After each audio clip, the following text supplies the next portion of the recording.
PM Modi की लोकप्रियता को देखकर कांग्रेस और विपक्ष के समर्थक काफी बेचैन हैं। पीएम मोदी को घेरने के चक्कर में विपक्ष और उनके समर्थक अक्सर हदें पार कर देते हैं। पीएम मोदी और उनकी दिवंगत मां को लेकर अपमानजनक पोस्ट करते हैं।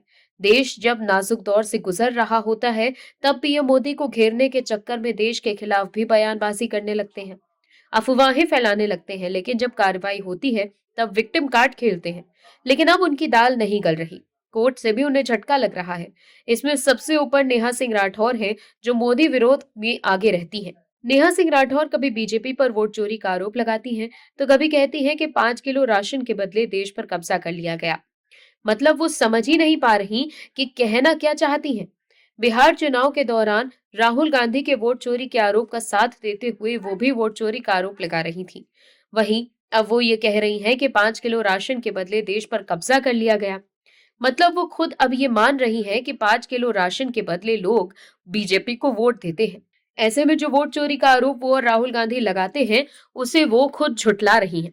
और अब कानूनी पचड़े में फंसने के बाद वो बेचैन है। क्या है पूरी खबर, बताते हैं आपको इस रिपोर्ट में। दर्शकों, इलाहाबाद हाईकोर्ट की लखनऊ बेंच ने लोक गायिका नेहा सिंह राठौर द्वारा दायर अग्रिम जमानत याचिका को खारिज कर दिया। दरअसल नेहा के खिलाफ पीएम मोदी और पहलगाम आतंकवादी हमले को लेकर आपत्तिजनक पोस्ट करने के आरोप में एफआईआर दर्ज की गई थी। भारत सरकार ने इस हमले को बदला लेने की तैयारी करते हुए इंडस वाटर ट्रीटी को रोकने समेत पाकिस्तान पर कई कड़े कदम उठाए थे। वहीं आदेश में ये भी कहा गया था कि इसी माहौल में लोक गायिका और स्वयं को कवियत्री बताने वाली नेहा अपने एक्स अकाउंट से लगातार ऐसे आपत्तिजनक पोस्ट कर रही थी, जो राष्ट्रीय एकता के खिलाफ थे और जो लोगों को धर्म और जाति के आधार पर एक दूसरे के खिलाफ अपराध करने के लिए भड़का सकते हैं। सोशल मीडिया पर उनके द्वारा कई वीडियोस भी शेयर किए जा रहे थे। साथ ही पाकिस्तान में नेहा सिंह राठौर के वायरल बयानों का भी जिक्र किया गया। आदेश में लिखा गया कि नेहा के सभी भारत विरोधी बयान पाकिस्तान में लगातार वायरल हो रहे हैं और वहां उनकी तारीफ भी की जा रही है। पाकिस्तान की मीडिया देश विरोधी बयानों का इस्तेमाल भारत के खिलाफ कर रही है। भारत पर सवाल उठाए जा रहे हैं। नेहा सिंह राठौर के भारत विरोधी बयानों से भारत के कवि समुदाय की प्रतिष्ठा ही नहीं, बल्कि पूरे देश का सम्मान भी आहत हो रहा है। वहीं सरकार के वकील ने नेहा सिंह राठौर द्वारा इलाहाबाद हाईकोर्ट में भी दायर की गई इसी केस से जुड़ी एफआईआर रद्द करने की पुरानी याचिका का हवाला दिया। वकील ने बताया कि कोर्ट ने लोक गायिका की पुरानी याचिका खारिज कर उन्हें मामले में सहयोग देने को कहा था। हालांकि इसके खिलाफ नेहा ने सुप्रीम कोर्ट का रुख किया था और वहां भी उनकी याचिका खारिज कर दी गई थी। वकील ने इस मामले में सुप्रीम कोर्ट के आदेश का भी हवाला दिया।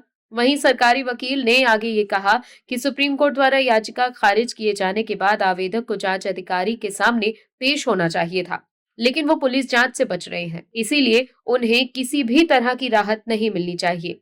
साथ ही इस आदेश में नेहा सिंह राठौर का कुछ ट्वीट्स का भी जिक्र किया गया। दर्शकों, हार से परेशान विपक्ष के समर्थक अक्सर मोदी सरकार और पीएम मोदी के खिलाफ फर्जी खबर का सहारा लेते हैं। अब कार्रवाई देखकर नेहा सिंह राठौर ने एक्स पर लिखा है कि प्रधानमंत्री की आलोचना करने की वजह से मेरे ऊपर देशद्रोह का मुकदमा चलाया जा रहा है। क्या प्रधानमंत्री ही देश हैं? प्रधानमंत्री अगर सच में इस देश के सेवक हैं, तो सेवक की आलोचना क्यों नहीं की जा सकती? सेवक से सवाल क्यों नहीं पूछा जा सकता? Bureau report, MH news. आप दर्शकों से विनम्र निवेदन है कि चैनल को सब्सक्राइब जरूर करें